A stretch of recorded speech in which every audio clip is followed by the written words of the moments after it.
로이드 존스와 함께하는 로마서 묵상 4월 23일 묵상을 시작하겠습니다. 오늘 로마서 묵상의 제목은 은혜는 어떻게 우리 안에서 왕노릇하는가 입니다. 오늘의 로마서 말씀을 읽겠습니다. 로마서 5장 21절입니다. 이는 죄가 사망 안에서 왕노릇한 것 같이 은혜도 또한 의로 말미암아 왕노릇하여 우리 주 예수 그리스도로 말미암아 영생에 이르게 하려 함이라. 아멘. 오늘의 로마서 강의 읽기입니다. 구속의 역사는 어떻습니까? 죄에 대해 은혜의 승리로 끝나는 역사입니다. 모든 성경은 이에 대한 것입니다. 성경은 주로 두 세력 간의 투쟁의 역사입니다. 인간이 타락한 순간부터 이야기는 시작됩니다. 원수가 하나님의 동산에 들어왔습니다. 하나님의 완전한 세계에 와서 사람을 유혹하여 그를 넘어뜨렸습니다. 그 순간부터 죄가 왕노릇하기 시작합니다.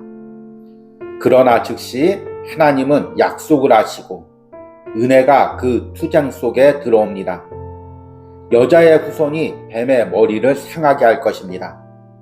성경의 나머지 부분, 바울이 여기 의인화시켜 말하는 죄와 은혜의 이 두 큰 세력 간의 대투쟁을 기록합니다.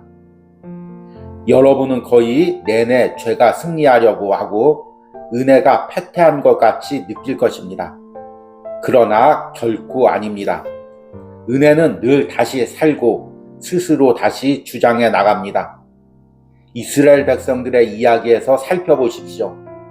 어디나 은혜와 죄의 싸움이 있다는 것을 볼 것이고 끝에는 은혜의 승리로 이끌려 간다는 것을 알게 될 것입니다. 은혜가 왕노릇합니다. 이것은 무엇을 의미합니까? 먼저 그것을 부정적으로 생각해 봅시다. 사도는 은혜가 끼어들 가능성이 있다고 말하고 있지 않습니다. 하나님께서 그의 자비로서 은혜를 제공하고 있다고만 말하지 않습니다. 은혜가 우리를 돕기 위해서 우리의 노력이나 애씀이나 행동을 보조하기 위해서 따라다니는 것처럼 들어온 것이라고 말하지도 않습니다. 제가 이 부정적인 진술을 사용해야 하는 이유는 많은 사람들이 은혜를 그런 식으로 생각하기 때문입니다. 이 은혜의 통치는 어떠한 유의 통치입니까? 모든 왕조는 그 나름의 특별한 특징을 가지고 있습니다. 어떤 왕조는 잔인하고 어떤 왕조는 엄격하고 율법적이고 어떤 경우는 평안하고 쉽습니다. 우리는 이 위대한 왕조, 이 위대한 왕자, 이 은혜의 통치의 특징을 이해하는 데 있어서 의심할 여지가 없습니다. 복음에는 하나님의 의가 나타나서 믿음으로 믿음에 이르게 하나니 바울이 은혜의 권자와 통치의 특징이 의라고 말할 때 정확히 무엇을 의미하는 것입니까? 그것은 은혜는 하나님의 은혜이고 그러므로 그것은 의로울 수밖에 없기 때문입니다. 우리가 그것을 강조하는 이유도 역시 은혜를 약하고 무기력한 것처럼 생각하는 우리들이 많기 때문입니다. 아멘. 오늘의 로마서 해석입니다. 오늘은 어제에 이어서 로마서 5장 21절을 읽었습니다. 이번 한 주간은 로마서 5장의 마지막 절인 21절을 계속해서 묵상할 것입니다. 이 한 절을 묵상하면서 우리가 초점을 맞춰야 될 것은 과연 은혜가 왕노릇한다는 이 의미가 무슨 의미일까를 묵상하는 것입니다. 우리는 로마서 5장 후반부를 읽으면서 계속 죄가 왕노릇하였듯이 은혜가 더욱더 왕노릇한다는 표현을 반복해서 듣고 있습니다. 이것은 성경의 말씀입니다.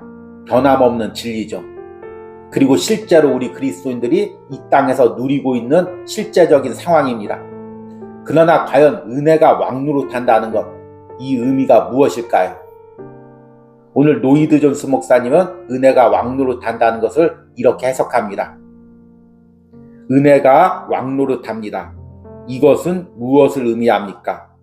먼저 그것을 부정적으로 생각해 봅시다. 사도는 은혜가 끼어들 가능성이 있다고 말하고 있지 않습니다. 하나님께서 그의 자비로서 은혜를 제공하고 있다고만 말하지 않습니다. 은혜가 우리를 돕기 위해서 우리의 노력이나 애씀이나 행동을 보조하기 위해서 따라다니는 것처럼 들어온 것이라고 말하지도 않습니다. 제가 이 부정적인 진술들을 사용해야 하는 이유는 많은 사람들이 은혜를 그런 식으로 생각하기 때문입니다. 여러분들은 은혜라고 생각하면 어떤 이미지가 떠올립니까? 내가 어떤 일을 할 때 하나님이 은혜로 도와주는 것입니다. 예를 들어서 내가 시험 공부를 하는데 내 실력이 부족할 때 하나님이 은혜를 주셔서 그 부족한 부분들을 은혜로 채워지는 것입니다. 저 같은 목회자는 설교 준비를 할 때 설교가 잘 준비되지 않아서 고심하고 있으면 옆에 있는 분들이 주로 이렇게 이야기합니다. 은혜로 해. 내가 부족해도 은혜로 나머지 부분을 채워서 하라는 것입니다. 이렇게 우리가 은혜를 이해할 때는 은혜가 우리를 돕는 것, 우리의 부족한 부분을 채워주는 것, 이런 것으로 이해할 때가 많이 있습니다. 그러나 오늘 로마서 강해에서 로이드 존스 목사님은 은혜가 이렇게 우리를 따라다니는 것, 우리를 돕는 그런 형태가 아니라고 말합니다. 오늘 로마서 5장 21절에는 은혜가 왕노릇한다고 이야기하고 있습니다. 계속해서 이야기했듯이 왕노릇한다는 것은 헬라어의 바실료라는 단어로서 왕이나 지도자가 백성들과 나라를 통치하고 다스린다는 의미입니다. 은혜가 왕노릇한다는 것은 은혜가 내 안에 들어와서 나를 다스린다는 것입니다. 나의 생각, 나의 마음, 나의 영혼, 나의 앞길, 내 인생의 모든 것을 주도하고 끌고 간다는 것입니다. 그리고 우리는 은혜에 복종한다는 것입니다. 은혜를 따라간다는 것입니다. 우리는 로마서 5장 후반부를 통해서 계속해서 죄와 사망과 은혜의 대립적인 부분에 대해서 묵상했습니다. 그러나 이것은 단순히 로마서 5장 후반부의 내용에 한정되지 않습니다. 이것은 성경 전체의 역사입니다. 성경 전체의 역사는 하나님이 창조하신 세계 가운데 죄가 사망이 들어오고 또 은혜가 그 사망과 싸우는 것입니다. 그리고 죄와 사망이 이기는 것 같지만 결국에는 은혜가 승리하는 것, 그리고 결국에는 이 땅에 하나님 나라가 이루어지는 것, 내 심령에 하나님 나라가 이루어지는 것, 내 영혼이 완전히 은혜로 구원받는 것, 이것이 성경의 최종적인 결론입니다. 이것이 은혜가 이 세상을 통치하고 내 인생을 통치한다는 의미입니다. 우리 눈에 보이기에는 항상 죄가 승리하는 것 같습니다. 당장 눈을 들어 내 주변을 보시기 바랍니다. 죄가 만연한 것 같고 죄가 승리하는 것 같고 죄된 사람들이 세상의 모든 주도권을 잡아가는 것 같습니다. 그러나 성경은 결국에는 은혜가 승리한다고 이야기하고 있습니다. 이 부분을 오늘 로마서 강해에서는 이렇게 이야기합니다. 구속의 역사는 어떻습니까? 죄에 대해 은혜의 승리로 끝나는 역사입니다. 모든 성경은 이에 대한 것입니다. 성경은 주로 두 세력 간의 투쟁의 역사입니다. 여러분은 거의 내내 죄가 승리하려 하고 은혜가 패퇴한 것 같이 느낄 것입니다. 그러나 결코 아닙니다. 은혜는 늘 다시 살고 스스로 다시 주장해 나갑니다. 이스라엘 백성들의 이야기에서 살펴보십시오. 어디나 은혜와 죄의 싸움이 있다는 것을 볼 것이고 끝에는 은혜의 승리로 이끌어간다는 것을 알게 될 것입니다. 이것은 단순히 세상에서 일어나는 일뿐만 아닙니다. 지금 내 인생에서도 죄와 은혜의 싸움들이 계속되고 있습니다.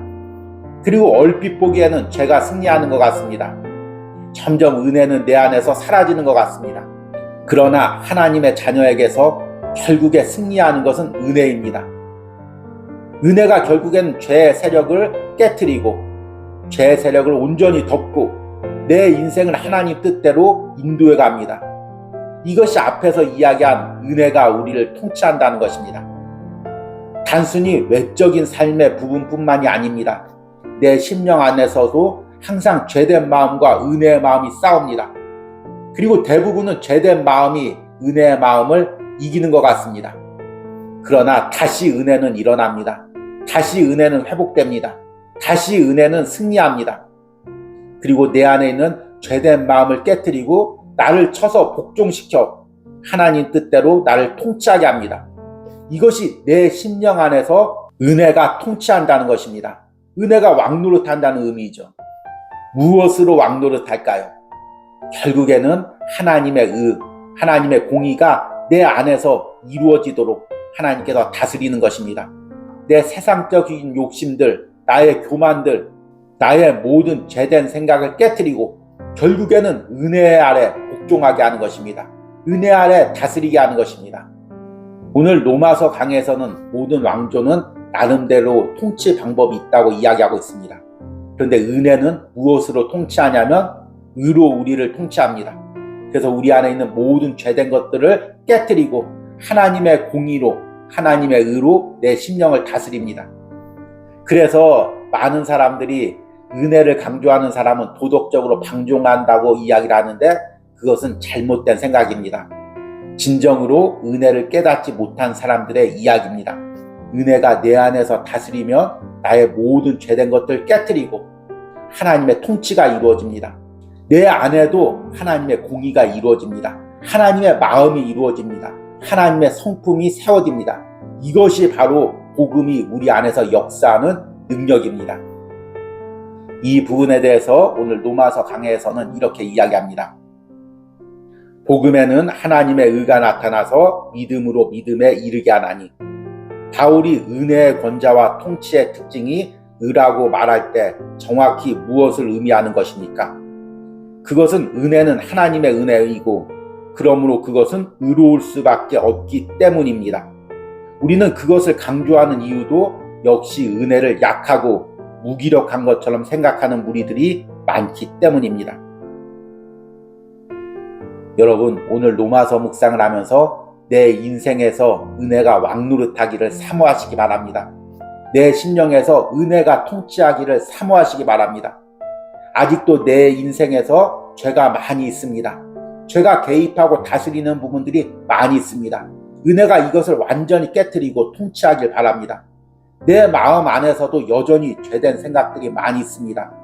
하나님이 싫어하는 어두운 생각들이 많이 있습니다. 그러나 은혜가 왕노릇하면 그 모든 죄된 생각이 깨트려지고 하나님의 마음이, 하나님의 성품이 내 안에 생기게 됩니다. 은혜가 통치하게 되고 복음이 내 안에 하나님의 의를 이루게 하는 것입니다.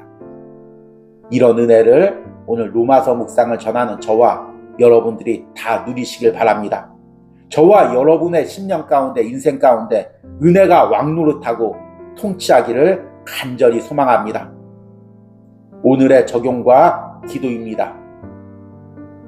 지금 내 삶과 마음에서 은혜가 통치해야 하는 부분들은 무엇입니까? 내 삶과 마음에서 온전히 은혜가 다스리게 해달라는 기도를 드리시기 바랍니다. 우리 함께 기도하겠습니다. 주님, 오늘 말씀처럼 은혜가 내 인생에서 왕노릇하기를 원합니다. 은혜가 내 마음에서 왕노릇하기를 원합니다. 아직도 내 삶에 남아있는 죄악의 요소들, 또 내 마음 안에 있는 죄된 마음들, 주님 은혜로 다스려 주시옵소서. 은혜로 통치하게 하여 주시옵소서. 내 안에 들어온 복음의 능력이 모든 죄된 세력들을 깨트리고 이제 내 마음을 은혜로 통치하고 은혜로 다스리게 하여 주시옵소서. 내 자아가, 내 욕심이 내 인생과 내 마음을 이끄는 것이 아니라 하나님의 은혜가 내 인생과 내 마음, 내 앞길을 인도하여 주시옵소서. 이런 은혜가 오늘 로마서 묵상을 하는 모든 심령 가운데 있기를 간절히 기도합니다. 예수님의 이름으로 기도했습니다. 아멘.